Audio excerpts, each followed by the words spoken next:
Hey, kids, you're listening to a couple of annoyed grunt boys, and this is the 138th Simpsons podcast.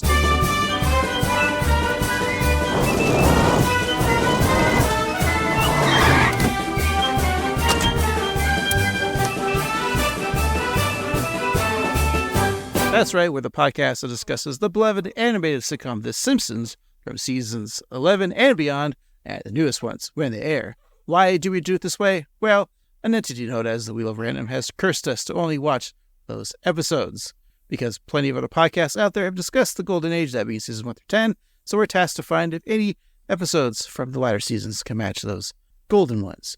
I don't do this alone. I'm just one annoyed grunt boy named Craig. With me, as always, is the other annoyed grunt boy, Steve. Hello, Craig. How's it going? I promise this isn't going to happen all the time, but we have a third co-host. At least in the intro tonight, at least on this intro today. She won't be saying much, but if she does, I apologize. I'm a lone dad for the night. Heather's out, so I just fed her, my daughter. So if she makes noises, I apologize.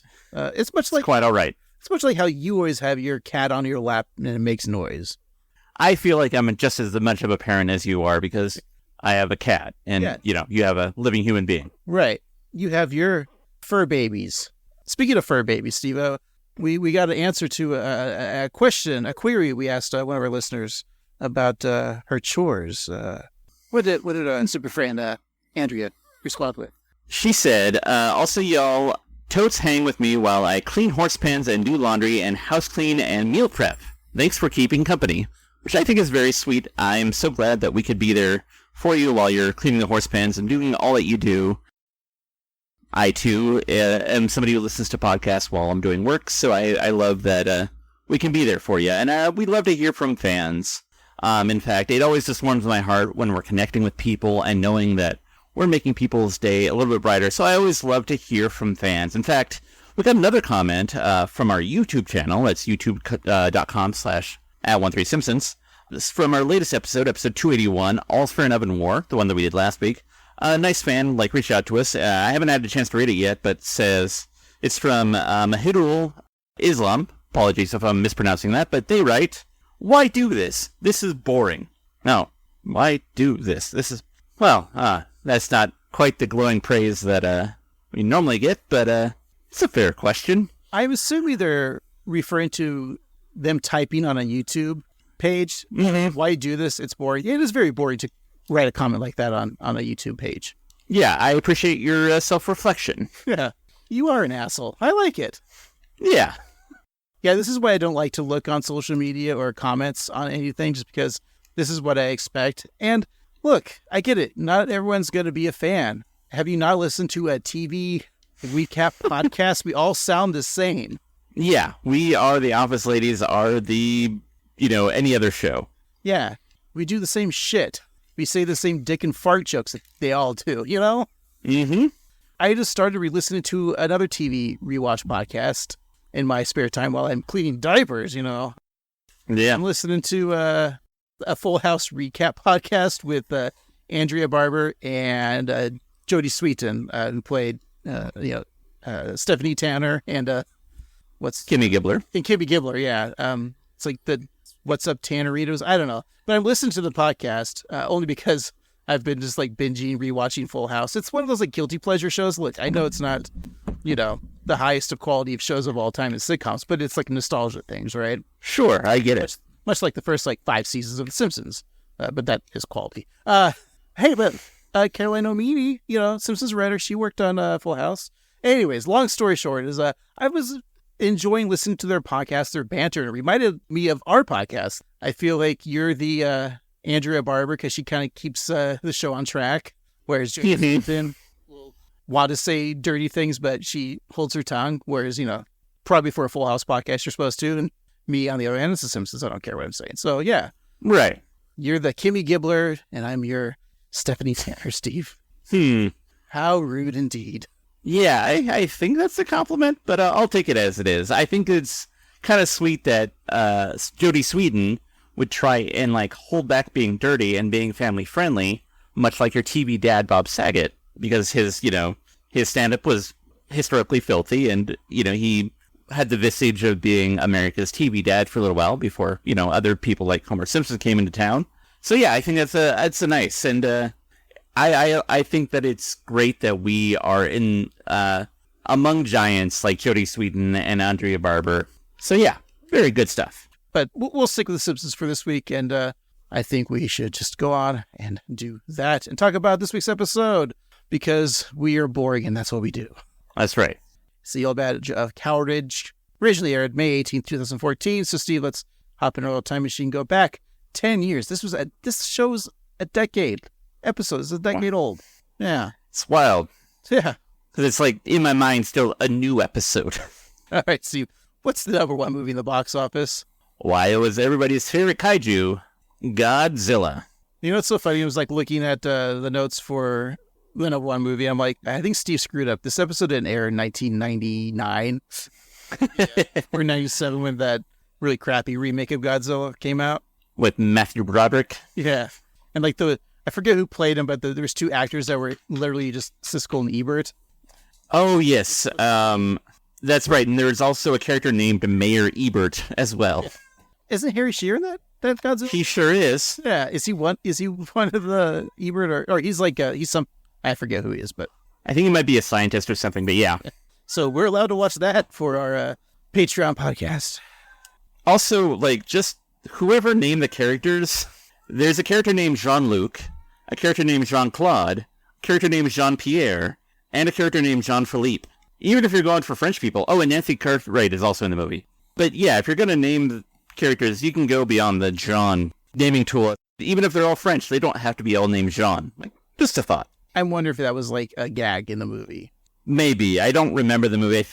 I do remember that I saw it in the theater, but I think that I was bored with it, and I just wanted to go to Taco Bell because they had a Taco Bell tie, and I was like, Taco Bell sounds good. Yeah, I remember seeing it in the theater with, I think it was like on a double date or something like that. We saw it, and obviously that ruined the date, Steve. Yeah, that was the reason. But we were talking about that movie. We were talking about the other Godzilla movie that came out with Bryan Cranston and that one dude and Elizabeth Olsen. Speaking of Full House. Yep, that's true. I saw it, and again, I was kind of bored with this Godzilla one, and still needed to watch Godzilla -1. That's on my list of things I need to watch. Me too. That's the one Godzilla movie that I'd like to see. I really feel like Godzilla is better not being made by Americans. Yeah, it's the Toho. You want to watch the Toho, which is Godzilla -1, I believe. Right, exactly. Yeah. All right, Steve. Well, we weren't at the theater for Godzilla. What were we listening to on our Spotify, though?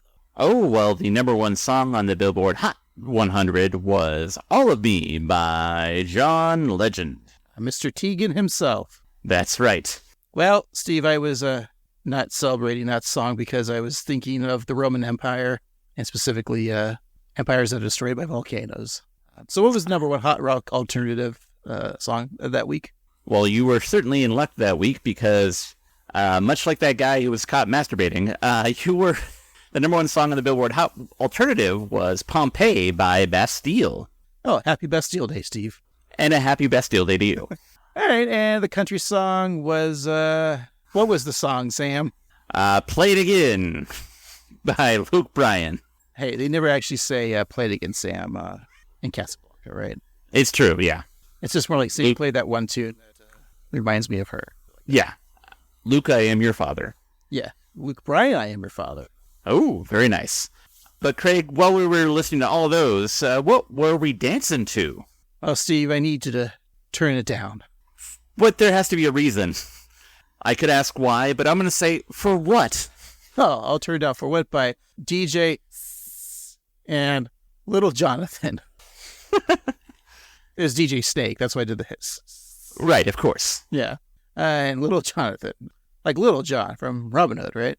Yeah, I don't feel like G.I. Joe and Robin Hood would be very happy if they knew that DJ Snake and Little John were hanging out together. That's a fun name, Little Jonathan. I like that. Yeah. Haven't heard the song and never will turn it on, Steve. So listeners have to go out and search for the song themselves because we can't play them. I don't know why we still do the segment, but it's YouTube. YouTube likes That's to take right. down everything. There we go. So we'll play it, but we'll turn it down for that very reason. Exactly. All All right, well, Steve, let's just get on with this week's episode, The Yellow Badge of Cowardge, in which Bart feels guilty when Nelson helps him win a race, besting Milhouse. Really? That's the synopsis? I don't think Nelson's helping Bart win the race. Not really. Sorry, Wikipedia, or wherever we got this description from. I'll try myself. Bart feels guilty when Nelson beats up Milhouse because Milhouse was going to win a race. Meanwhile, the 4th of July fireworks are canceled in Springfield due to budget concerns, so Homer hires some help from the greatest fireworks showsman of all time. Oh. I was just me coming up with a synopsis off the top of my head, Steve. How was it? I think you did great. Well done. Maybe I should write them. Wiki. I think you should. Let's go ahead and put this baby down and then pick this episode up. All right? I love it. All right. We'll be right back. Boom, bada bum boom, boom, bada bum boom, bada boom, boom, boom. And we're back. Today we're talking about The Yellow Badge of Cowardge. It's the 22nd episode and final episode of season 25. Originally aired May 18th, 2014. It's episode 552 of the show's run. The nerd code is SABF18. Written by Billy Kimball and Ian Maxtone-Graham. Directed by Timothy Bailey and the showrunner, Al Jean. Billy Kimball and Ian Maxtone-Graham, two writers. Ian Maxtone-Graham written since season 10. And we have Billy Kimball, who joined the show in season 18. They have written 7 episodes together, and we've reviewed, after this one, all but 2 of them. And this is also the last episodes that either one of them wrote, either together or separately, because Billy Kimball left to be the chief of programming at the Fusion Network, which disintegrated in 2022. And Ian Maxtone-Graham left to work on the grossly underrated show Man-Seeking Woman, which was written by Simon Rich, who was a very funny writer and used to work for SNL. He's written some short stories, and he wrote an episode of The Simpsons. Yeah, so we've discussed, from Billy Kimball, Smoke on the Daughter, our 75th episode, and then the ones with Ian Maxtone-Graham, Gone Maggie Gone, The Scorpion's Tale, the infamous episode, How I Wet Your Mother, Dark Knight Court, and this one. And then for Ian Maxtone-Graham, we have E.I.E.I. Annoyed Grunt, a classic, Alone Again, Natural Diddly, Dude, Where's My Ranch, a seemingly never-ending story, A Scorpion's Tale. Again, he wrote with Billy Kimball, and the rest. You brought up Scorpion's Tale. Now, there might be new listeners, and I remember was our 29th episode, Steve. So some people might not know why you called it infamous. We were only 29 episodes in. What's so infamous about Scorpion's Tale? I feel like it was the first episode that we truly hated. But what if we watched it again and we loved it? I think that's on the table. You know, we only have like 300 plus more episodes to review, not including the new episodes that aired. So, you know, we're almost done with this podcast. Right. We're circling the drain, as it were. Yeah. Like, no, sure, we could go back and start reviewing seasons 1 through 10, but no, I think fans want to hear us talk about the episodes that we've already reviewed, 5 years ago. Oh, yeah. I never watched, you're talking about that show, Man-Seeking Woman on FX. Mm-hmm. Who was in that? I don't even remember this. Jay Baruchel, is that his name? From the Apatow movies and from Undeclared. Right, I was going to say Freaks and Geeks. No, that was the other Apatow show that only lasted a season. But the show was a very absurdist show. Like, it would go off into sketches with, like, weird monsters, but basically it was a dating show. I think Eric Andre was on it as well. Like, not as scripted, like a live, like a reality show? It's a dating show. Oh, sorry, it was a scripted show about dating. Oh, okay. Was it like... Okay. Like a romantic comedy, a rom-com, if you will. But... Wow, but... very weird. Kimball, yeah, Billy Kimball. I feel like that's just someone who's like trying to remember the late night talk show host that's on ABC's. What's his name? Is it Billy Kimball? I'm like, no, it's Jimmy Kimmel. Oh, that's right. Yeah. Well, look, we've had a lot of these two, and it makes me nervous now when we talk about Scorpion's Tale, not being fans of that episode. How's this episode going to fare for us? I don't know. We shall see. Oh, we will, Steve. And let's just start off the episode with the title gag, and it's a sign that is held up saying, "Congratulations, graduates," and several motorboards.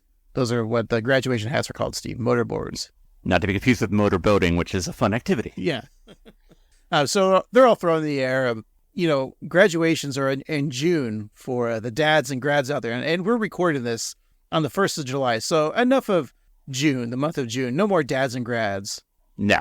Here, we're going to celebrate Canada's Independence Day because it's 7/1 now on the day this records. So happy Canada Day. And hey, if you're listening to this on the day it's released, happy Independence Day. Yeah. It's a dumb holiday. Steve, don't say things like this. The president can have you go now. Oh, yeah, that's true. It's a great holiday. We love America. Yeah. But we got a couch guy, Steve. We sure do. The whole Simpsons family are at a panel at the San Diego Comic Fest along with somebody named Matt Groening. Or is it Groening? So Bart invites the audience for another question, and comic book guy, Jeff Albertson, with a bag full of swag, asks if there will be another Simpsons movie. We then go back to the stage where everyone is gone. They've run off with sheets of paper still flying in the air, but just Maggie's there, and she's left to answer the query with just a suck of her pacifier. We've brought it up multiple times about, is there going to be another Simpsons movie? When we see articles posted on the internet like, Simpsons sequel movie and still in the works. And I've said it before, I don't think we're going to get like a theatrical run. I think it's just going to be like a direct to Disney Plus exclusive movie. Yeah. For some reason it'll feel not eventful, Yeah, it'll be fine. We'll probably put off watching it for another, couple months. Oh, no, not me. I'm going to watch it day one. Why would you? I know, but for a month. Because you mean to watch it, but you don't. Just like all the new stuff that comes out because it's on TV and there's no urgency for it. Yeah, but if you're a super fan. I mean, yes, we're of course a super fan, but I'm watching it day one. I watch some things that interest me day one on release. So how dare you say that you're going to take months to watch Simpsons movie 2 on Disney Plus? I'm not saying me, I'm just saying people. Well, I mean, I don't think many people are going to care and watch it anyways. Yeah, that's true too. I would like it if they did. Yeah, I just want it to be in the theaters. I mean, just give us that. Yeah, I mean, there won't be theaters in 5 years, so. And give us some promotion, cross promotion, with 7-Eleven again. That was really fun time. It was fun. It felt like it was like 6 months of just Simpsons movie stuff everywhere. Yeah. I miss those days when a promotion can go on for months on end, and it's just kind of becomes part of your life. Now it feels like it's just a week or two of something, and then it's just gone and forgotten into the ether. Yeah. Everything now is so disposable. There was that movie that came out, I don't know if you remember this, but a month ago. It was called The Fall Guy with Ryan Gosling and Emily Blunt. Yeah, I think I remember that. But I remember the promotion of that. There were so many commercials and, they were on all the talk shows. There was a lot of promotion. I'm oh, this is going to be a summer movie, I think, at least 2 months in the theater. Nice run. But then after the first week, it was, all right, here it is on Amazon Prime. Right. Yeah.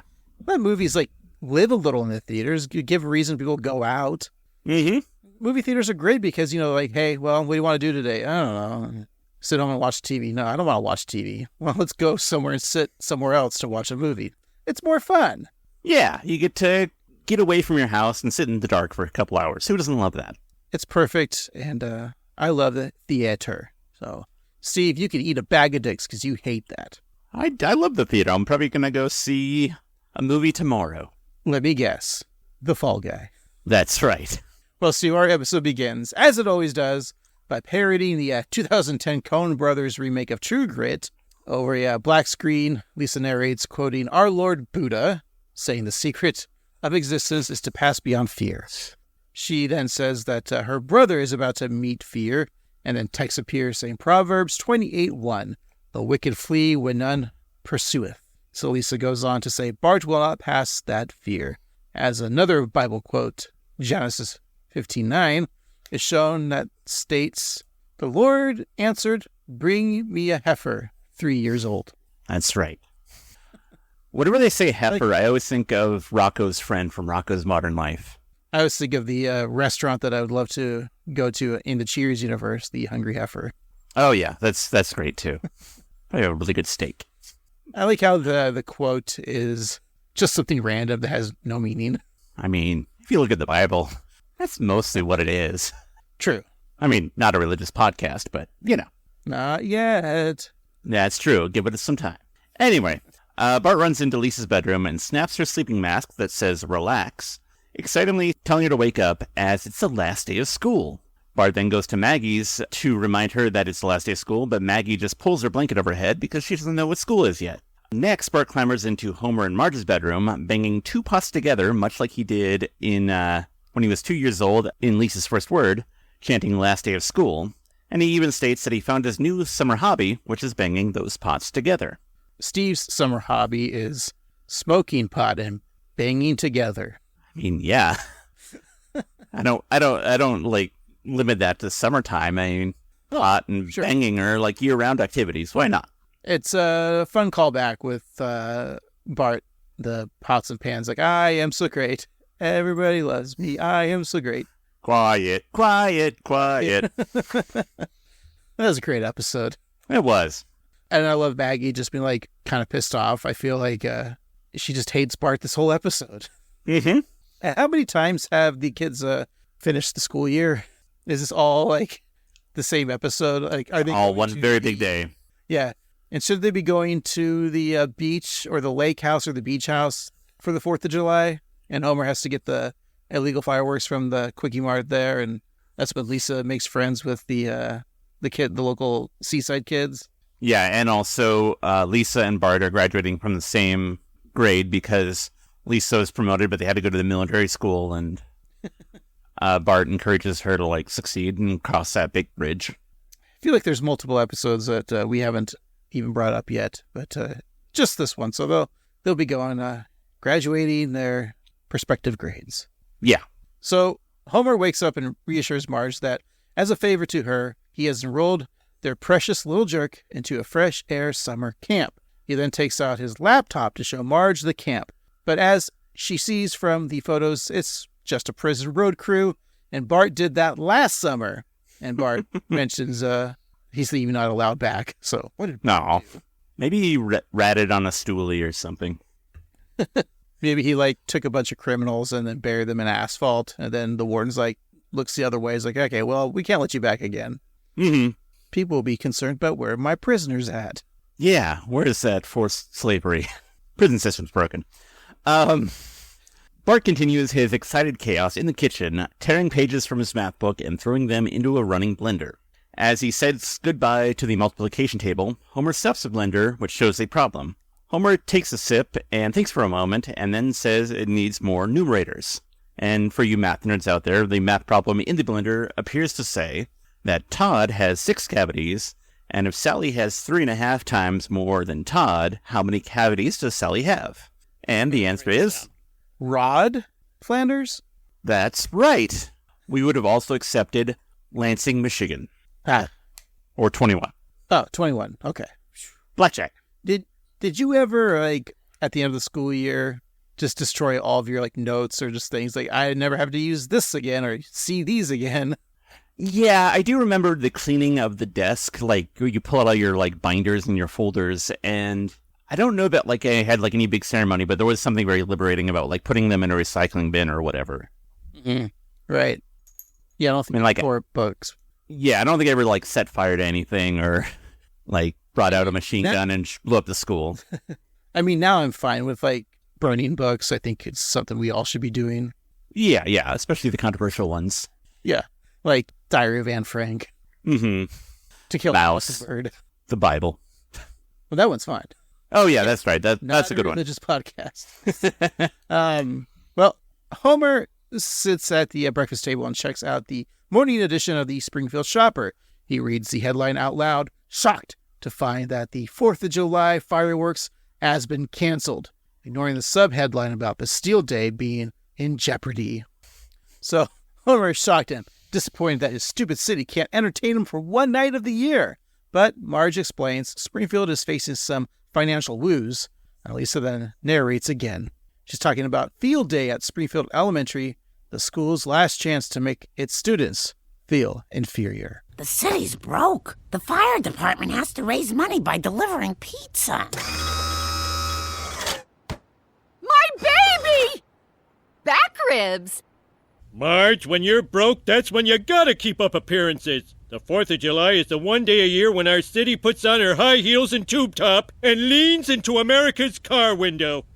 God bless her. The last day of school, field day, when you learn to balance an egg on a spoon and run with your leg tied to someone who wouldn't talk to you all year. Hey, are you coming to the after-school pool party? Not now. Now, did you have big little event type field days at the end of the school, like in elementary? I think we had a field day once a year, and it was towards the end of the year, but not the last day of school. Yeah. I'm trying to think what we did last day of school. Usually, you probably got your report cards. Mm-hmm. And then it was like pizza party, watch a movie. That's usually what I remember. Yeah, I do remember watching a movie and clearing out of the desks. That's like the big thing. It really is like the last like week of school in elementary school is just kind of a waste. It just becomes a babysitting gig for the teachers. Mm-hmm. And this is why I think on my platform that defund the teachers. Yeah, those rich fat cats, they can ease up. Come on. All right. Why don't we ever have pizza parties on this podcast? We need to have a pizza party, yeah. We should like have a old school elementary style pizza party where we invite people and we bring sodas, 2-liter sodas with solo cups. Mm-hmm. There's pizza, and we'll watch like Harry and the Hendersons, but we have to sit at the little desks. Yeah, and like we'll eat out on like the paper napkins, not on plates. And we're only allowed to have cheese or pepperoni pizza. Right, and we'll get the ice cream with the vanilla orange with the wooden spoon. Yeah.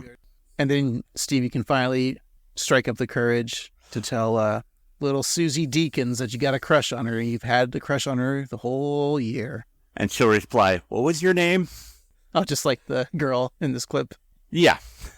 Speaking of the clip, I do have to say that I love my baby back ribs. Good stuff. Good old Tress. We love her.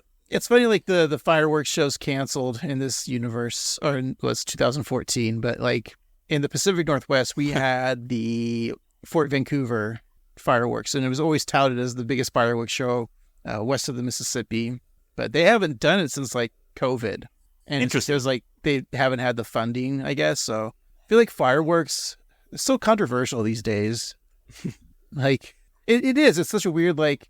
And I understand, too. Like, I'm taking sides on any of this. Mm-hmm. I can understand if you have PTSD and you have your pets in the fireworks. I'm on your side. Yeah.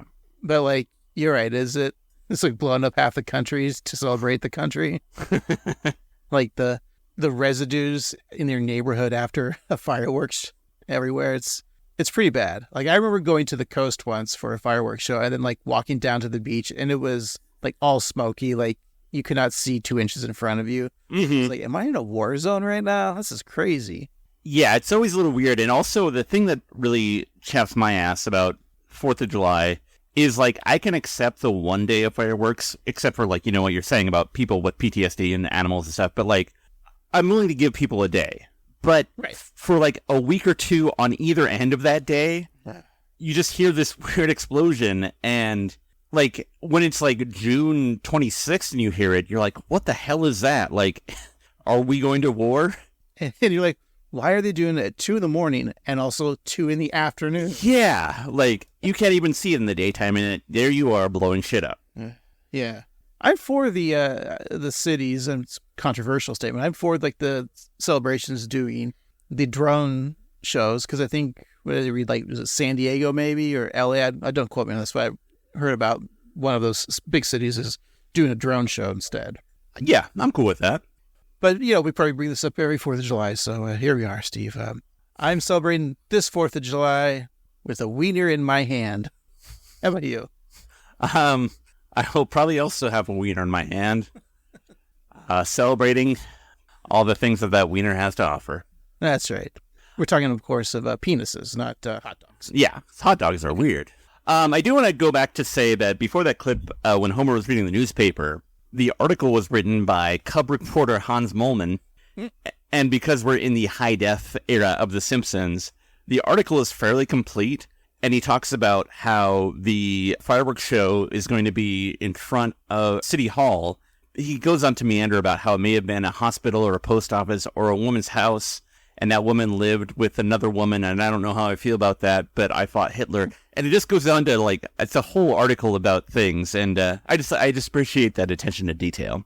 And who knew Hans Moleman was a reporter? Yeah, he just got the job as a senior citizen, as a cub reporter, yeah. The next Jimmy Olsen, that Hans Moleman. Steve, I too hope to be a cub reporter one of these days. I want to be a full-on bear reporter.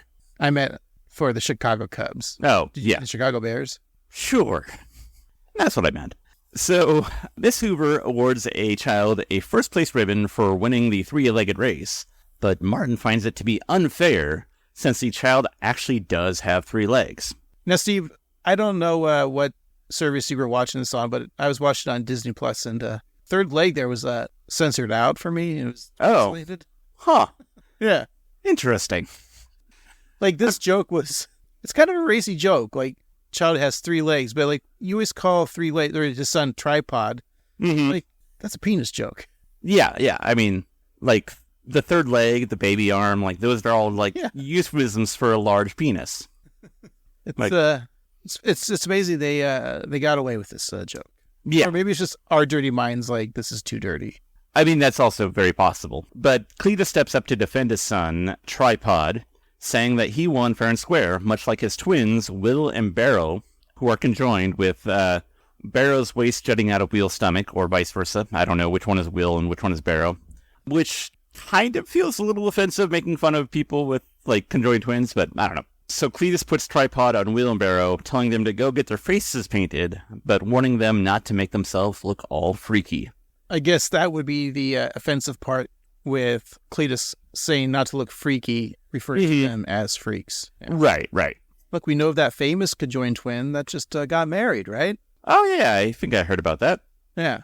I don't know the names. Apologies. Meanwhile, Principal Skinner is officiating the egg toss. He counts to 3, and all the kids throw their eggs directly at him, and he laughs like, I get it. Not a me, right? But he calmly explains that the eggs are supposed to be tossed between the students and not the principal. He tells them to have another toss. And once again, he gets egged. So Skinner begins to grow frustrated, saying that they'll keep on doing it until they get it right. And so after being pelted with eggs yet again, he asks the students if they want this to be their last school memory. And another egg, a pet cage, a lunchbox, a dodgeball, and a globe are all hurled at his face. I'm surprised that nobody ever did that, because I do remember, I think it was in school doing an egg toss, and I'm surprised nobody just chucked an egg at somebody. Huh. Yeah. You think you have kind of like diplomatic immunity at that point, because what are they going to do? Ground you? Right. You? Last day of school. You go into, yeah. Unless like they're like, you're not graduating from that school. Maybe kids were just too afraid, like, permanent record type of deal. Yeah, it'll be forever, and then like years later, you're interviewing to be a podcast host, and Jason Menzik is like, no. We just saw your permanent record. Yeah, and he's like, oh, eggs? No, I can't do it. Sorry. Over at the Tug of War, Super Nintendo Chalmers tells the kids to pull harder, but they're all too distracted on their phones. Gary states that he has thumbs too, and pulls out his own device and begins texting the children in a group chat, telling them once again to pull harder. Now, I, as an adult, would never text children telling them to pull harder, but that's just me. Someone replies, why? And another says, what's the point? And then there's the third message that says, it's an auto-reply that says, Lewis will be out of the office June 6th to August 25th. Responsible of Lewis. Yeah. Maybe he's like one of like a student aide or something like that. Yeah. Sure. Well, groundskeeper Willie is in charge of the pony rides, helping Ralph off the saddle as he comments about how he enjoys the Play-Doh that comes out of the back of his horse. He's talking about poo, Steve. Oh. Yeah. Poo-dough. Well, Willie then leads the pony back to his shack, saying, see you next June, Macaroni. I got me thinking, why is this pony's name Macaroni? And I think it's because the kids are stupid and they got to name the pony and they know the stupid song Yankee Doodle Dandy. And yeah. I think when you stuck a feather in his cap and called it Macaroni, they think that the pony is wearing a cap and they stuck macaroni in it. Mm-hmm. So that's my theory of why the pony's name is Macaroni. That's kind of what I figured too. And also I never understood like that song. You know, it's no Kendrick Lamar song, Right. Drake song, but you know, it's up there. Sure. I don't know why you would call, like, I've never stuck anything in a cap and called it pasta. I don't know. Just weird. But macaroni was a fashion of the time, I guess. And hey, Steve, before locking up the horse Macaroni for the next 11 months, poor Macaroni, stuck in there for 11 months. Next, it's time for a climactic race around the school. And as Gary Chalmers explains, previous winners have included Sideshow Mel, Senora Bumblebee Man, and Olympian Edwin Moses. I'll bet your biggest hurdle was leaving your beloved hometown. All hurdles are the same size. Man, who is this loser? I've got a secret, Bart. That's good. Want to know what it is? No. My secret is I've been training for this race and no one suspects. Check it out. I'm wearing a dummy tummy. I'm gonna win and it'll change my life. Wow! Breaking that tape cured your asthma. Marvelous! Ha ha ha! Do you think Milhouse has like, now he's got like that 6-pack. Mm-hmm. He's probably got those like little, what are they called? Cum gutters? Cum gutters? Cum dumpers. I don't know. I believe that's a film series. It really loses the plot after 5, but, you know. Would you ever wear a dummy tummy? No, I have a pretty real tummy that's full of dumb. Yeah. I just like the imagination that he has that, like, his life will for once be good because he won a race at school. Like it matters.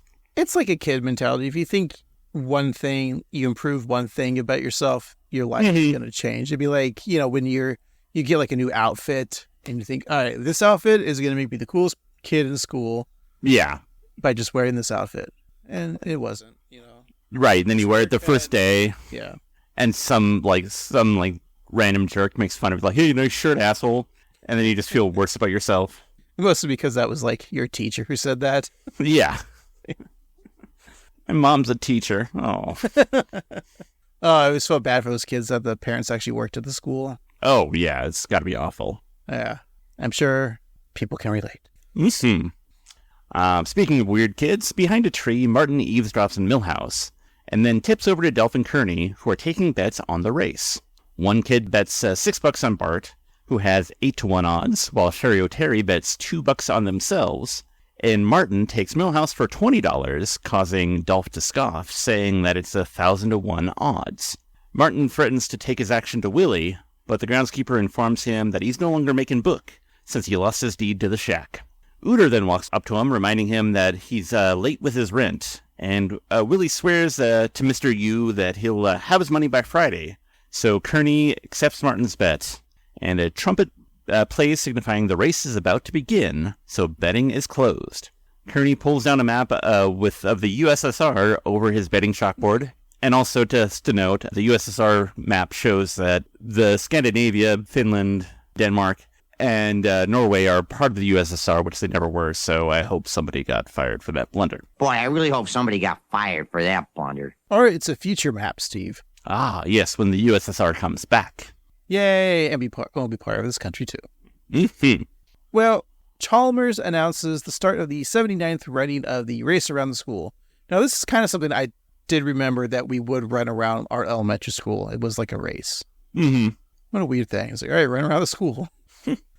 Skinner aims a starter pistol in the air, which causes Chief Wiggum to shout that there's a gun in the school, tackling and arresting Seymour Skinner. So at least the Springfield Police Department is a lot braver than the Uvalde, Texas Department. That's right. Frustrated, Gary Chalmers tells the kids, just run, and then announces the race. And they're off. We've got a pack of 5th graders on the rail. Simpson holding down the center while database and cosine are still testing the wind speed. As the runners go into the first turn, Lewis is in the lead, followed by Lovejoy's daughter, Fat Tony's nephew, Brockman's little girl, and Jailbird's kid. The Frank Sinatra kid, well, he's doing it his way. Rounding out the pack are all the kids that we never see. What's this? Milhouse takes the lead? The same boy who sprained his shoulder doing the Pledge of Allegiance? Uh-oh, if Milhouse wins this race, we're out a fortune. Don't worry. The race takes a turn through the trees where no one can see. When Milhouse gets there, you know what to do. Oh, yeah, totally. I mean, it's so obvious. Just punch him. Exactly. Right in the... There is no wrong answer. And Milhouse, the boy nobody loves, is widening his lead. And what does he have to jump over? Nothing, that's what. I'm out of here. The beginning with Chalmers just naming off the one-off kids in a way, like Broadway's daughter and the Frank Sinatra kid. That was the icing on the cake, I think. It was very funny. Yeah. I also enjoyed the him saying, and there go all the kids we never see, and the camera's just pinned on him. There's that moment, too, when Nelson and the boys, and Nelson's like, sure, I know what to do. And then, beat him up, punch him. Yeah, in the frame. Right. Like, there is no wrong answer. Like, there's so many times, like, as a kid, like, you're in that position of thinking you're people are on the same page, but you're not. Yeah. Like, yeah, I know how to do that. Yeah. Nelson not knowing how to be a bully. It's very... Mm-hmm. So the two-time Olympic gold medal winner, Edwin Moses, runs off, jumping over a bush, then another bush, and then a third bush, and then he jumps off a cliff into a chasm worthy of Wile E. Coyote. And as he falls to a step, he says, "Good job, Edwin." Random way to kill off the character. Yeah, it's kind of silly and fun. I think he'll make a little appearance later, but it is just fun. Okay, he's not dead yet, Steve. Not yet. So near the finish line, Milhouse tells himself that he's actually doing it. When he does win, he plans on changing his name to something cool like Winnie. Now, I'm thinking, like, he says Winnie as in, like, because he's won, maybe, like, I win, so I'm Winnie? Or is it just, Winnie is cool? Yeah, I mean, your logic makes perfect sense to me, but also in my head, I was just like, he thought that the show Wonder Years was cool, and he's like, I can't go with Kevin Arnold, that's, like, too obvious. So I'll go for another character that's cool. Winnie Cooper's cool, so call me Winnie. But he would never be the character that he looks just like on Wonder Years, Paul. You mean Marilyn Manson himself? Yeah. Yeah, no. Okay. He does look like exactly like Paul. Yeah, exactly like Paul. So just then, Nelson emerges from the trees on his bike, and Milhouse asks if he's come to offer him a cup of water, which Nelson does, and then he punches Milhouse in the gut and gives him an uppercut, causing him to fall to the ground. So as Milhouse laments that the best day of his life has just turned into every other day of his life, Bart witnesses the whole scene. And as Lisa narrates, Bart is faced with the terrible choice: take a beating with his friend, or slither off like a coward. And like he did with every other multiple choice question he ever saw, Bart chose B. So Bart takes a few steps and stops to look at Milhouse being pummeled. So the two friends share a glance, but Bart just runs off, crossing the finish line and somehow winning the race. Well, Jessica Lovejoy came in third and Hubert Wong in second. Bart won the blue ribbon, but Lisa asks if it was worth it. So her narration is interrupted by Marge, who is calling for bath time, saying that the water is going to get cold. So is Lisa just in her room narrating the story? Yeah, I think so. It was a little weird. Yeah, but it'd be funnier if, like, when you hear Marge calling for bath time, we just, like, pan the camera in real time to, like, Marge at the end of the school year, like, yelling at Lisa, it's time for bath. Yeah. Oh, that reminds me. I'm going to embarrass my daughter by doing something like that. You should, yeah, definitely. Okay. She won't resent me when she's older, right? If I do embarrassing things. No, if there's one thing I know about parents and children is parents are never resented by their children later on in life. So you'll be good. Especially when they're like a teenager, right? They're going to just want to hang out with me all the time because...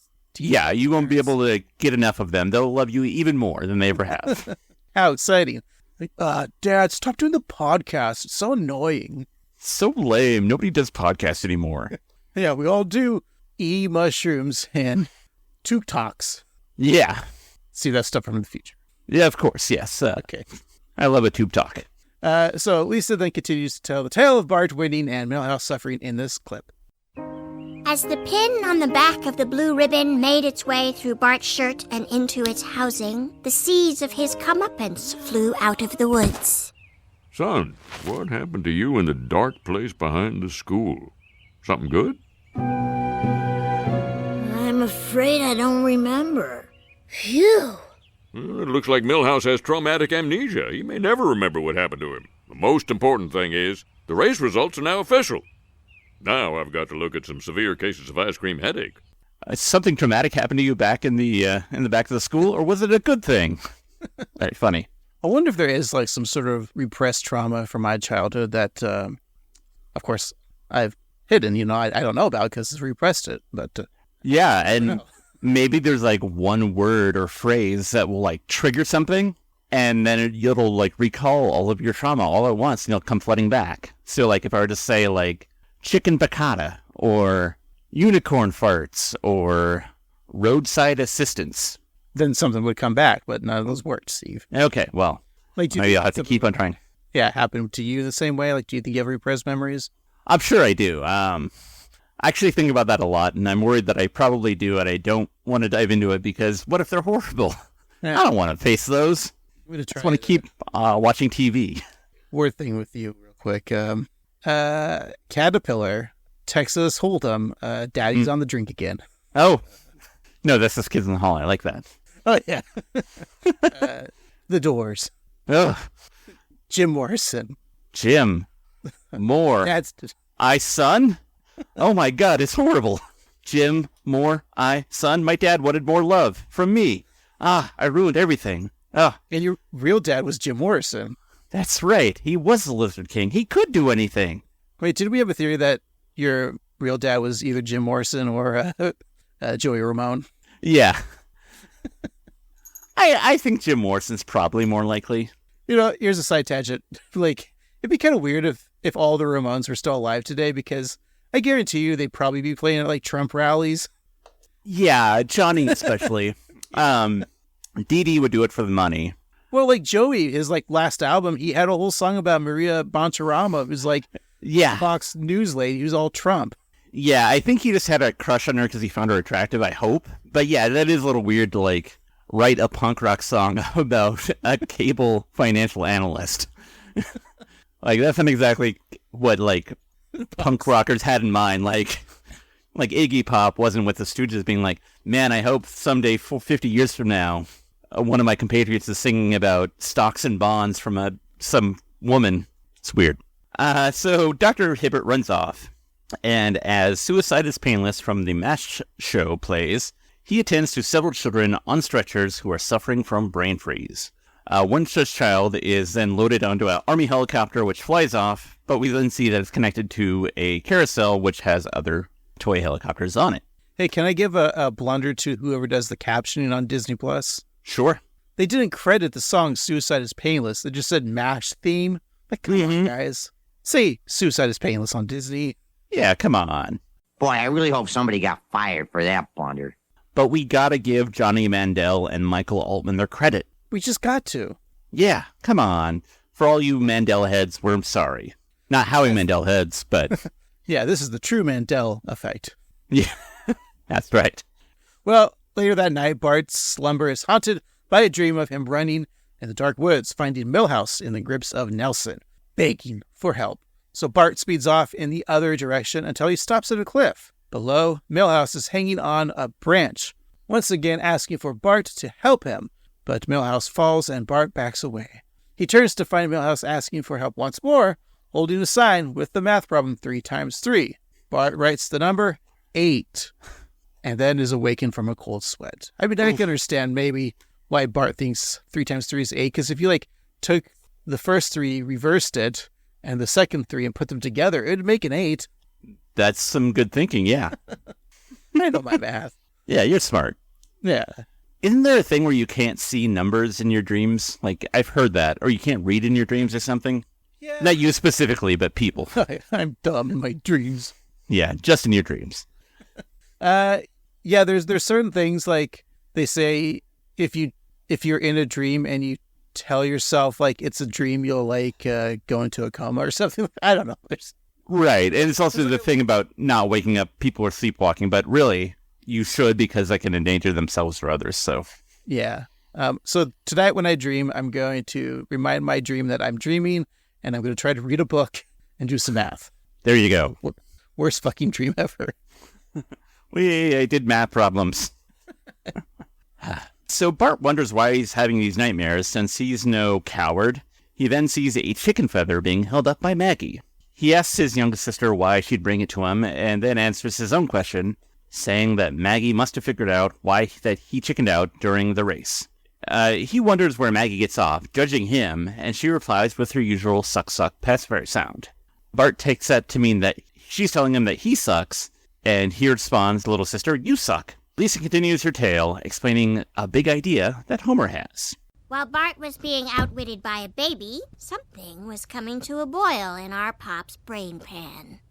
Bart, if this stupid one-reactor town won't put on a fireworks show, I will. I've mapped it out. Maybe we should just light sparklers in the backyard. I've had my problems with sparklers. Fun, fun, fun, fun, fun, fun, fun, fun. 4th of July fireworks were a different story. They meant more to my dad than my mom could ever know. It was the one night of every year that he couldn't hear his parents argue. He figured it was because they loved the fireworks just as much as he did.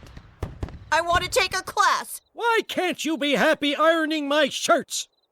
I need space. Then close your eyes and go to Hawaii.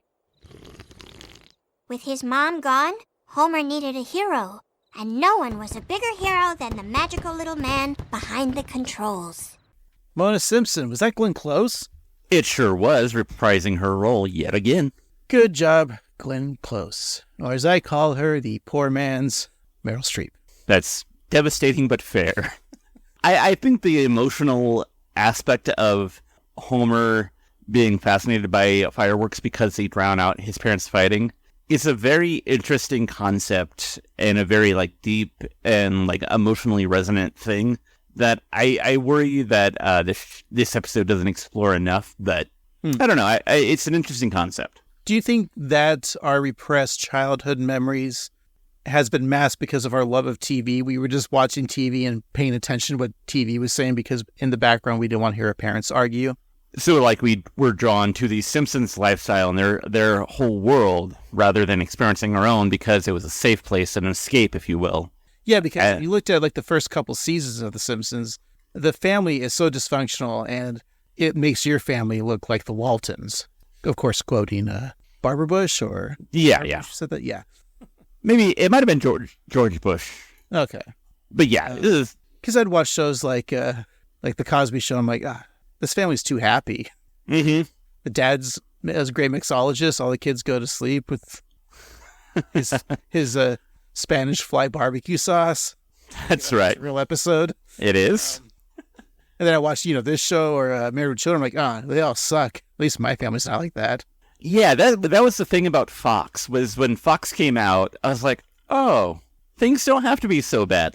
It's far worse for them. I don't have to compare my family to the Seavers or the Keatons or, like you say, the Huxtables. The Simpsons were a new breed.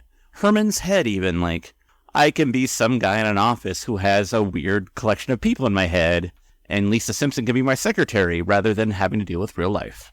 Yeah. It's nice also watching TV shows when the characters you're the same age but haven't done anything with their lives. Nice. There's a TV show about that. Yeah, it's kind of hard when you get older and then people your age are business professionals with families and stuff. But yeah, when you're 21 and you see somebody who's just also a 21-year-old loser, it's cool. I know, watching the first first season episode of Full House, and I've talked about how ridiculous this episode is, but it's Danny Tanner. He was the dad, played by Bob Saget. It's this whole episode about how he's freaking out because he's turning 30, yet he's got 3 daughters, he's got this house, he's got a great job as a news anchor, Right. And when I was 30, I was still getting drunk every night at a karaoke bar, working, and So I'm like, wow, things were different. But different time. But then doing the math and realizing, so Danny had DJ when he was 19 and still in college. That's still too young to have a kid. That is true. And I often wondered, they never really explored the death of the mother. I know she was in a car accident, but maybe they were drunk. I don't know. That's why you don't see Danny ever drinking on the show. Mm-hmm. Oh shit, that's awesome. I'm gonna write that. I'm gonna make a new series about a prequel series about Full House before Full House. Yeah, because, like, the girls, like, adapted to their mother's death fairly well. Like, maybe they were a little relieved, because maybe she was a monster. Ooh, I'm going to call this show How I Met Your Mother, and I'm going to get Josh Randor to narrate it. I like it. Is that a little too inside joke baseball? I don't think so. We'll get Chuck Lorre on the phone. We can make it happen. I don't think Chuck Lorre had anything to do with How I Met Your Mother. Oh, okay. I just associate it with because it's on CBS, and I assume that everything that's on CBS is written by him. Yeah. You're right. It was the CBS. God, it felt more like an NBC show, didn't it? How I Met Your Mother. Yeah. Wow. Maybe that's why I avoided the show for the longest time. Like, it's a CBS show. I'm not watching it. Yeah, exactly. That's exactly how I felt. All right. Well, tune in next year while Steve and I watch all 47 seasons of How I Met Your Mother, called How I Met This Podcast. Ooh, good name. Yeah, we can do that. Okay. There's only 208 episodes, and, you figure we're on 282 of this podcast, so it'll take no time at all. I really just don't want to watch, like, the last season. It's not a good season. It's true, but the lead up to it was fun. The first couple, yeah, they're great. Yeah. Okay. All right, well, young Homer walks up to the fireworks operator and asks if he's God. So the Italian man in the bow tie replies that he's not, but he does shoot rockets into his face. So then he gives little Homer his business card, reminding him to treasure it. So we go back to the current day where Homer opens up his closet and separates several hangers which are holding blue pants, trying to figure out which one of those pants contain that beloved business card. He considers board shorts, interested shorts, and then finds a pair of slacks that contain the card for Giuseppe Grand Finale, Never Had a Dud. The card shows the bursts of some fireworks along with Giuseppe's phone number, which happens to have a 648 area code, which, as of this record, is not currently an area code in the U.S. or Canada. I did like that quick joke of Homer being like, here's board shorts, interested shorts. Yeah, I kind of wish they would have built on it. Like, I don't know exactly what, because I didn't think about it, but, like, more jokes about pants. But the ones that they did do, I enjoyed. Like, cool lots, hot lots. Right. I don't know. Slacks, tots. Khakis, vaginis. Check out that vagini. Homer heads to the Wrinkled Arms Apartments, begging Giuseppe to come out of retirement for the greatest fireworks show of his career. And on the wall are several photos of fireworks exploding, an award for the biggest explosion of 1993, as well as Giuseppe on the cover of Kapow magazine, which has articles such as Are Oohs the New Oz? So You've Blown Off Your Face. And How to Talk Your Kids About Duds. Like the Milhouse character in the dating game? Exactly, from that same episode. Or it's because it's the end of school year. Yeah, and duds. The Milhouses, the milk, all the rest. So Giuseppe is unsure of reliving his glorious past when he made tons of money doing what he loves. But as Homer explains, if the Expendables movies have taught them anything, it's that people can do their best work after they're old and forgotten.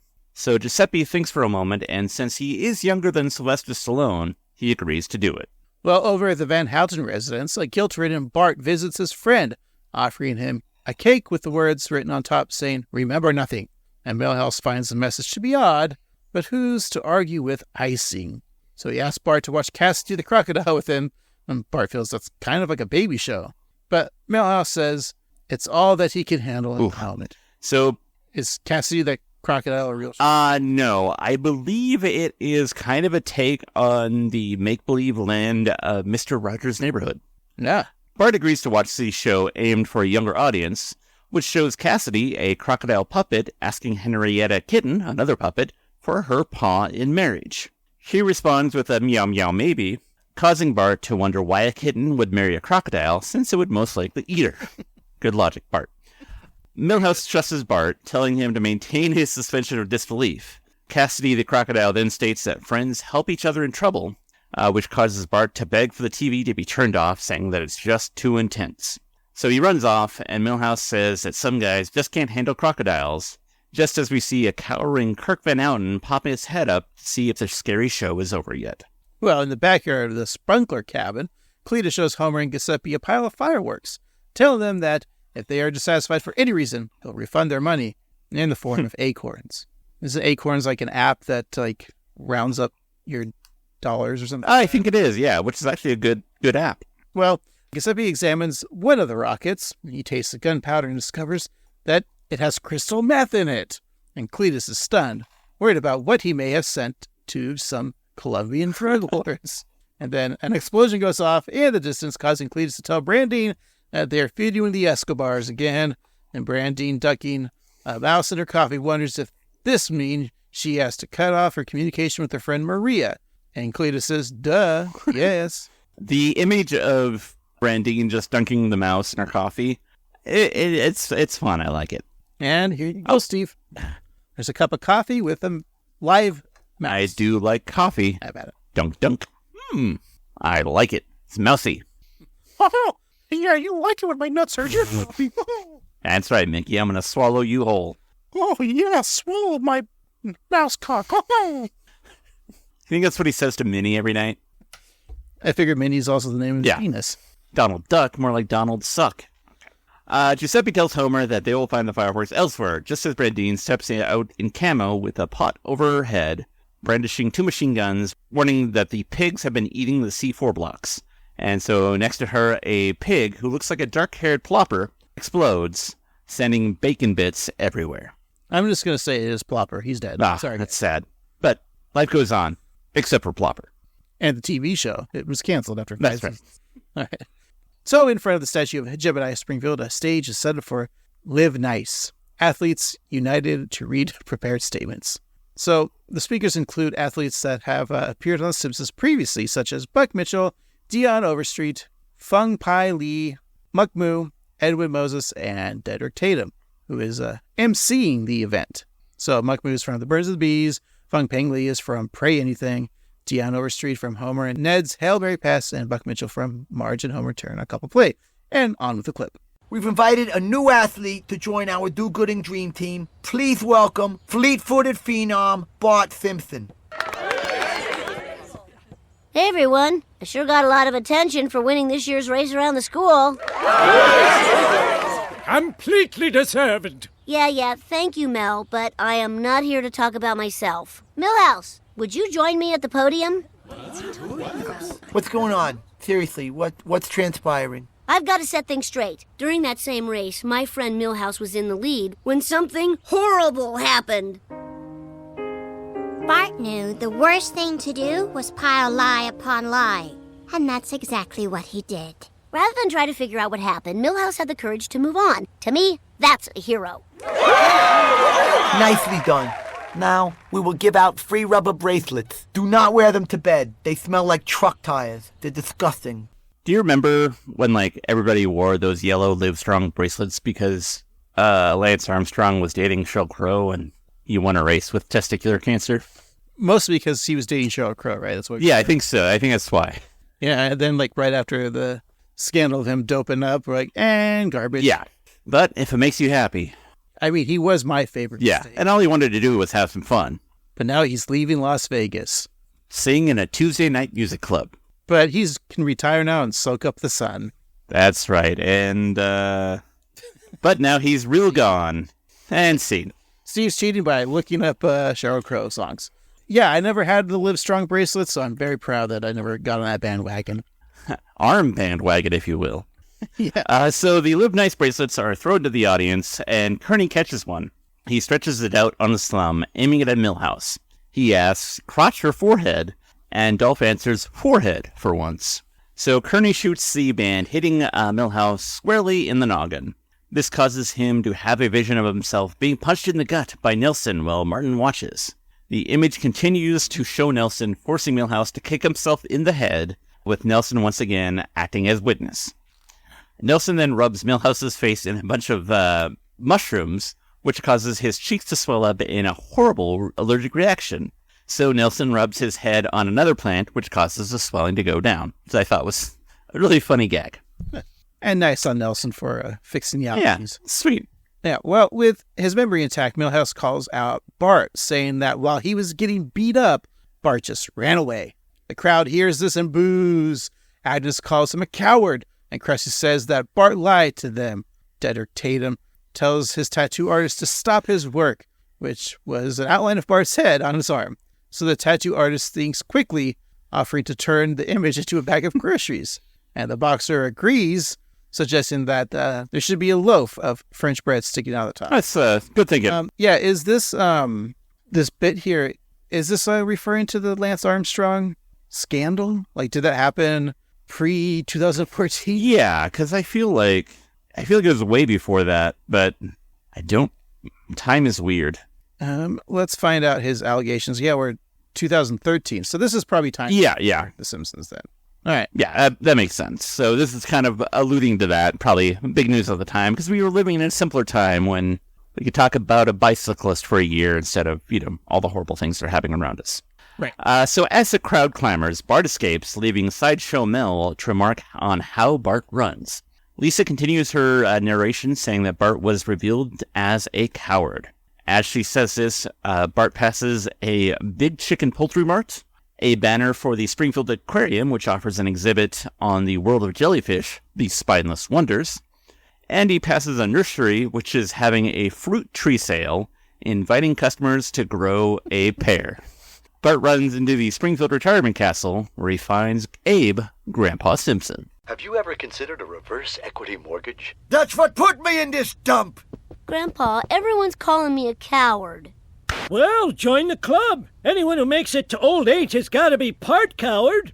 Come on, you were in World War II. Do you know how I survived D-Day? Don't worry, just a day at the beach. I'll be back around 1946.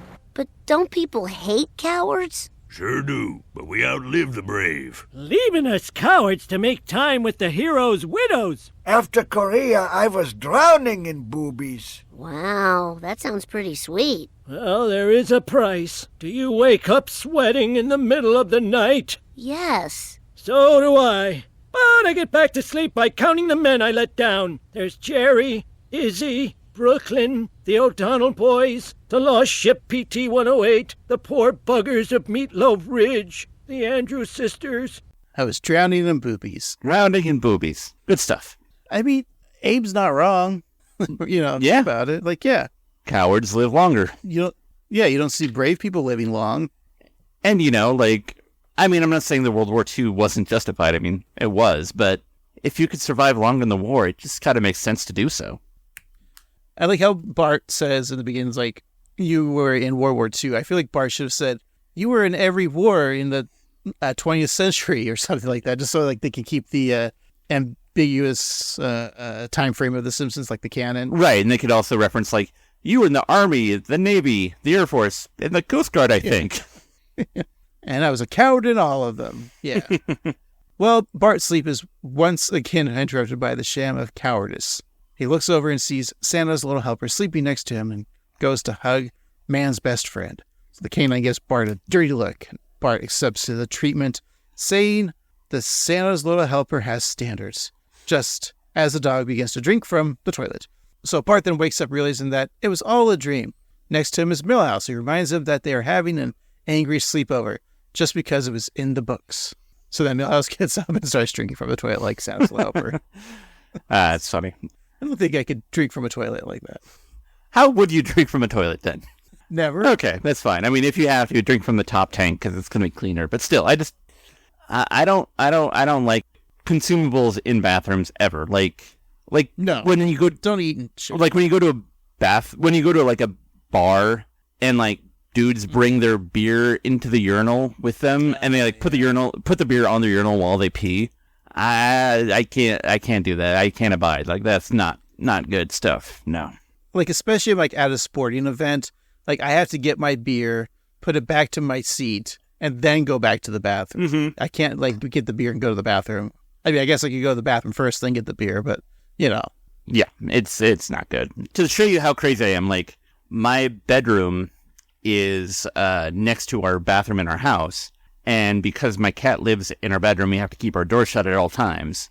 And sometimes if I bring like a food and drink into my bedroom, I'll take 2 trips rather than setting my food or drink in the bathroom for 30 seconds. Just because I don't like food or drink in the bathroom. So I will make an extra effort to go back into the kitchen just to do it. So, yeah. But you'd be okay with my new restaurant idea where it's like... I know your idea, yes. capsule things where you sit down in a little pod. It's covered so you can't see anything, and you pull your pants down. You just sit there, and you can go whenever you want. It's got a built-in bidet if you do number 2s. Yeah, I'm all on board for that. I think that's the wave of the future, and we'll probably be there sooner than we'd like to be.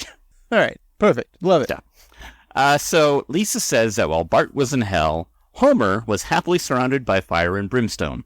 Homer and Giuseppe drive down the road with several barrels of gunpowder tied to the roof of the car, and some even in the trunk. The Italian fireworks maker tells Homer to drive slowly and carefully to his workshop, telling him that it's in the cobblestone district. They drive on the bumpy road, but luckily, they arrive at a rickety bridge. So Homer goes over the unsafe passage, and Giuseppe reassures him that they'll be safe in the gas lamp district. So Homer swerves to avoid the open flames hanging from the streetlights until he reaches a red light. Then a carnival of flame jugglers and fire eaters pass by, narrowly avoiding the gunpowder. So having arrived at the fireworks shop safely, Homer tosses his celebratory cigar into one of the barrels, and inside the two men try to figure out the music sequence. Homer suggests that they start with the Stars and Stripes Forever, followed by God Bless America, and then close it out with Sometimes When We Touch. Giuseppe rips off the final song selection and puts it first, closing out the event, of course, with Stars and Stripes Forever. As Giuseppe works, Homer makes a suggestion of some automatopoeia with booms and blams, which Giuseppe likes, and the two men hug. Aw. I do enjoy that whole trip to the workshop where, like, you were expecting an explosion that never happened. I just think that's fun. Yeah. Very cartoony. Yeah. Like that. So it's the 4th of July, and spectators have spread out their blankets in the park, buying patriotic squishies from Apu and the Quickie Mart stand. And in line is a kid wearing a sheet with too many holes cut in it. Nelson says, "Wrong holiday, Charlie Brown," and the depressed bald child walks away. Snake Jailbird then takes the purse of Lindsay Nagel, but the Springfield PD, dressed like colonial soldiers, are on the case. They load their muskets with coarse gunpowder, add the ball, then some wadding, followed by some tamping, then some fine gunpowder in the pan. So then they make their firing stance and prepare to shoot, but to no success, as they didn't do enough tamping. So Wiggum quickly goes through the process of coarse gunpowder, add the ball, add the wadding, tamp. As he goes through that process, Snake continues to escape to freedom. Also like that bit, too. Yeah, really fun. The old-timey guns, yeah. So on a barge, Homer drinks a duff while Giuseppe sips a glass of wine. And in the distance, Homer sees Bart in pain and suggests they begin the show. Giuseppe feels it's not quite time. The time is not yet right. When they look at their watches and mutter, "Hey, when are these jerks going to start?" That's when they're ready to be enchanted. Come on, let's go. I can't stand to see my family unhappy on America's holiest day. Actually, July 2nd is when Congress declared independence, the date that should be celebrated. Hey, Super Mario, don't you tell me about America. Idiot, I'm right. No, you're wrong. July 2nd, I am quoting John Adams. Who the hell is that? Oh dear, the term target audience is taking on a sinister connotation. So we should be celebrating Independence Day on July 2nd. I love it when people who are not from America are more educated about America than most Americans. It's very common, and it always makes me laugh, just because we're a bunch of dummies. And who is John Adams anyways? Paul Giamatti? I assume so. I don't know if I appreciate his vision for the future, for America's future, with that wonky eye of his. So Homer and Giuseppe, arguing, has tipped the barge over, pointing the fireworks at the audience. Bart looks around and sees a van for the Springfield retirement castle. He then sees a worker from the old folks' home and his keys that are hanging out from his back pocket. So Bart tells Milhouse that this is his chance to make things right, but Milhouse is not so sure. Bart says that he gets to get on the bus and he'll explain during the explosions. Well, Giuseppe is hanging from a firework and tells Homer that they'll be safe, assuming that the fireworks sequence doesn't begin. But back on land, Jimbo tells Curdy to hit Bart's dad, that's Homer, in the butt with a Live Nice bracelet. Unfortunately, he didn't factor in the wind, so the bracelet hits the start sequence button, and the fireworks begin to go off. So Homer and Giuseppe jump into the water. In the crowd, Abe runs off like the coward he is, saying that he'll be in Berlin, and then hops on a boat called Yellow Belly. So the rockets are hurtling towards people on land, but just then, that Springfield retirement van speeds in between the fireworks and the people. The day is saved. But who do we have to thank? So who is our hero? I hope it's Carl. Nah, no such luck. I was just tweeting a picture of what I thought was my last meal. Hot dog and french fries.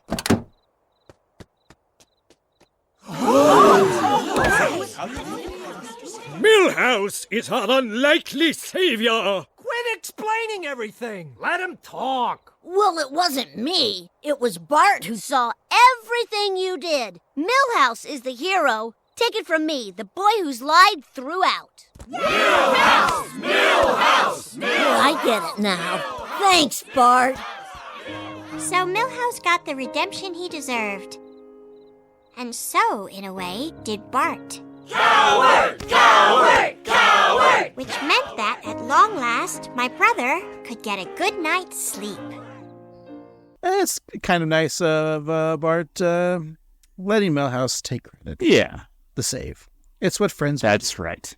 I like Lenny thinking, who's the hero in the beginning of the clip? And it's Carl. That's not Carl. No, but that's not the worst meal to have as your last meal. French fries and hot dogs, I'd be happy with that. He tweeted it. Tweet is what we used to call Xing. So he was actually Xing. Right. Steve. Before it was bought by brilliant businessman Elon Musk. I want to say future king. Oh, yeah, probably. If he can make America look as attractive as a Cybertruck, we're in good hands. So, Bart and Santa's little helper sleep soundly while down below, Abe plays a gentle, somber tune on the piano. He then grows tired of the doom and gloom and switches to an upbeat song. And later, Bart is brushing his teeth when Maggie appears behind him, once again holding up a chicken feather.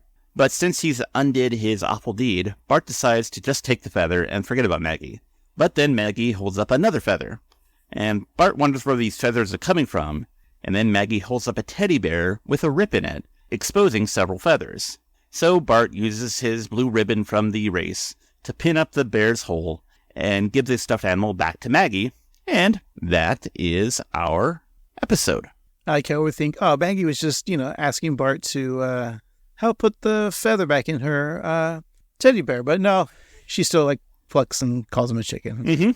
I like the fact that Maggie had this whole story about her teddy bear having a hole in it and trying to get it fixed. And we didn't get to see that episode, so it's maybe a different episode. And, at the beginning, she was still kind of pissed at Bart for waking her up for the last day of school, because she doesn't need to be waking up for last day of school. A lot to ponder on this episode, Steve. I say we take a break and come back and wrap it up. I like it. All right, we'll be right back. Sometimes when we touch... The honesty, she's too much. And I have to close my eyes and hide. I wanna hold you till I die. 1 more year, tops. I live longer than you. I take a senior spin class. Always I'm increasing the tension. Then burn on you, because you'll be holding on to a dead guy. I wanna hold you until the fear in me subsides. Believe me, if you're holding on to a 300-pound dead guy, fear is not going to be your problem. Congratulations, you have ruined a beautiful song. It's a song? I thought we were just riffing. I apologize to Dan Hill and all of our viewers. I don't.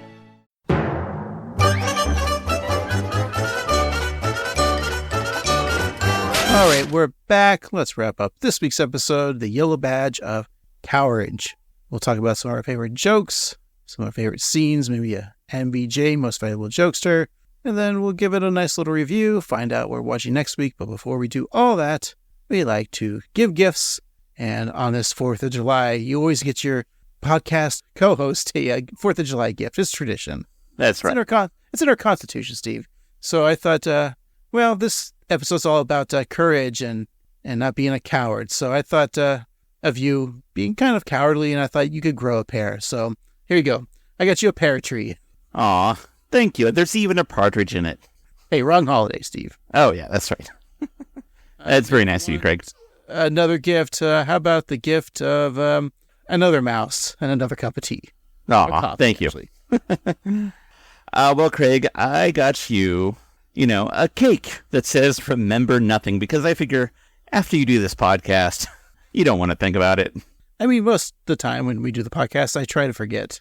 Yeah, so you'll have a cake that says, remember nothing, but if you eat that cake and you're like, oh no, my tummy, it's gotten a little big, I got you a tummy dummy from Body Liar, so you can put that over your gut and hide your actual gut. So, yeah. My gut's already that big. I need the reverse one. I need the ab one and not the flab one.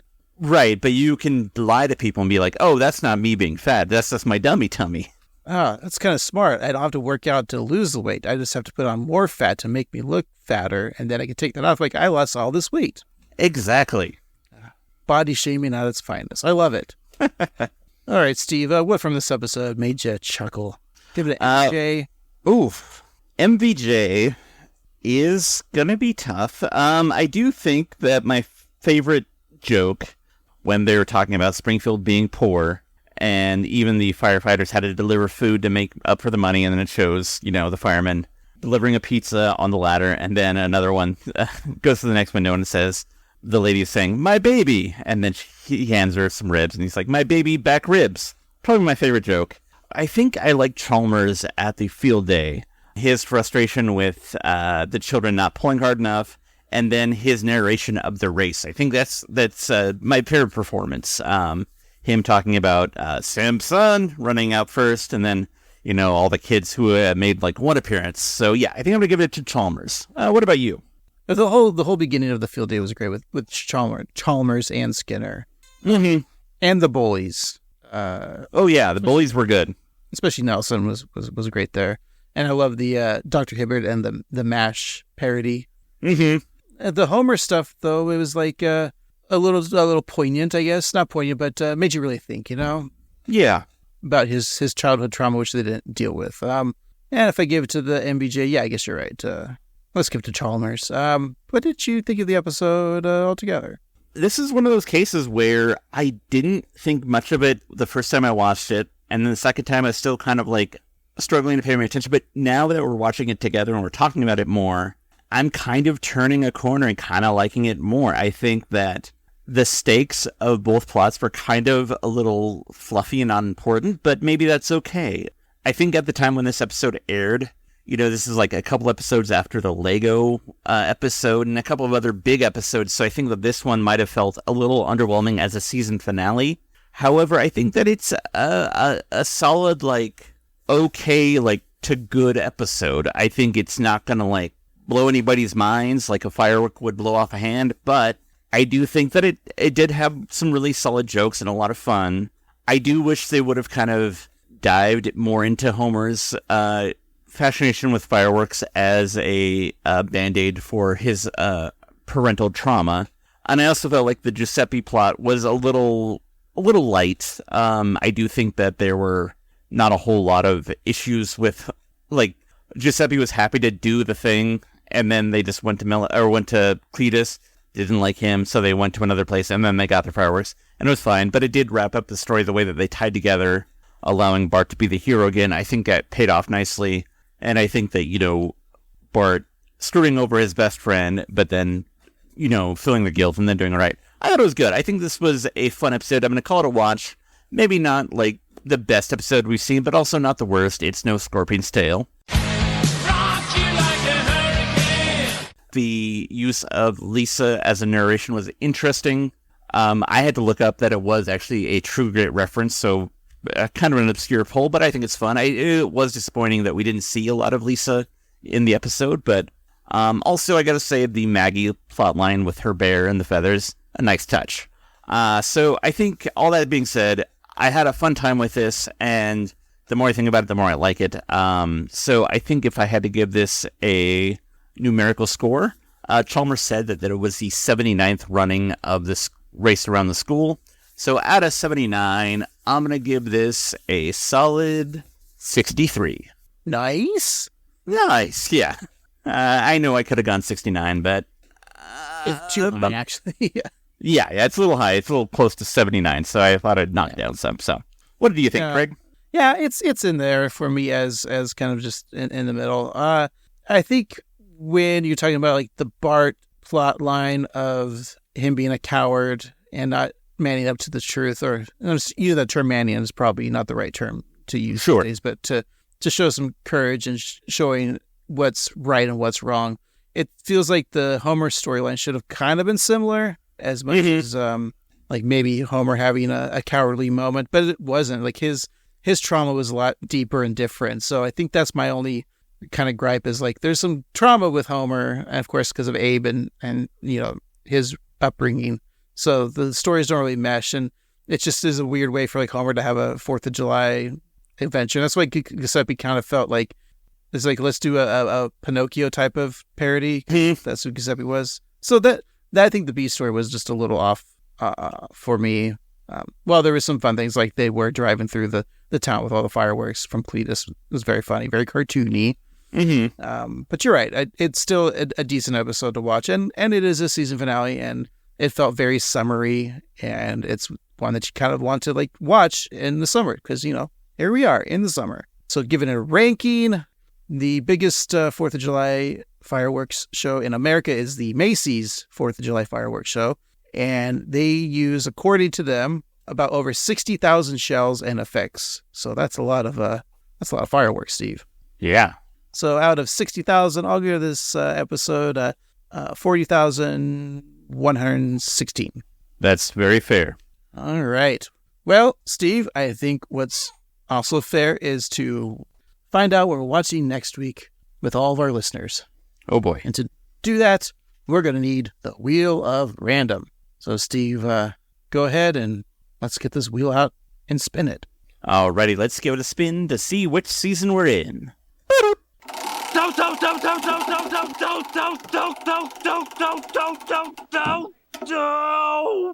All right, we are in season 32. Ooh, season 32. All right, let's give it another spin. Here we go.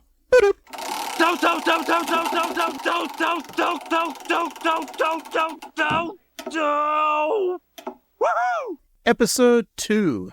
All right, season 32, episode 2. All right, Steve, what do you think this episode is titled?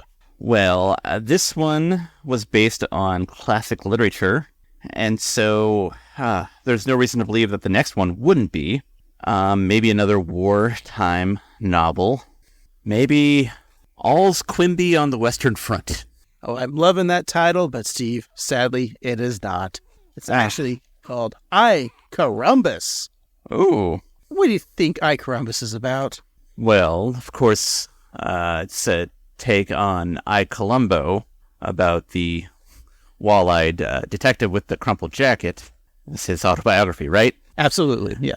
Yeah, so I'm going to say that Lisa becomes a detective trying to solve the case of Marge's missing muffins.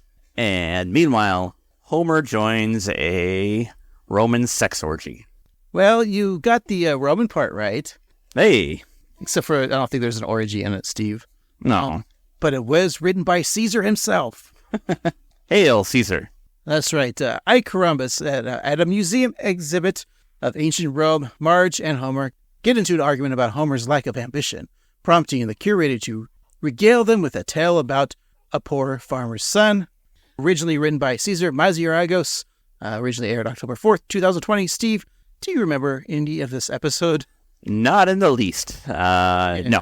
It was pre-lockdown. Yeah. During lockdown. You're right. During lockdown. Okay. So this is one of the few things that was new that was airing during COVID times. Wow, yeah. And we don't remember it. All right. Well, Steve, I think we need to wrap things up this week. So everyone, thanks again for listening. And hey, contact us on social medias like Instagram or Threads or YouTube at 138Simpsons or email us at 138simpsons@gmail.com. And hey, if you're so kind, go to your favorite podcatching app, leave us 5 stars or the equivalent. But you don't need to write a real review. Just tell us about your own family trauma that you hide with fireworks. And hey, while you're there, click on the microphone and leave us a voicemail. You can ask us a question, do an impression, or just say whatever you'd like. And we'd love to hear from you. And thanks for listening. And don't forget to get some merch from tpublic.com/user/annoyedgruntboys. All right, for this week, I've been Annoyed Grunt Boy Craig. And I've been Annoyed Grunt Boy Steve. And why can't you be happy ironing my shirts? I like the Play-Doh that comes out the back.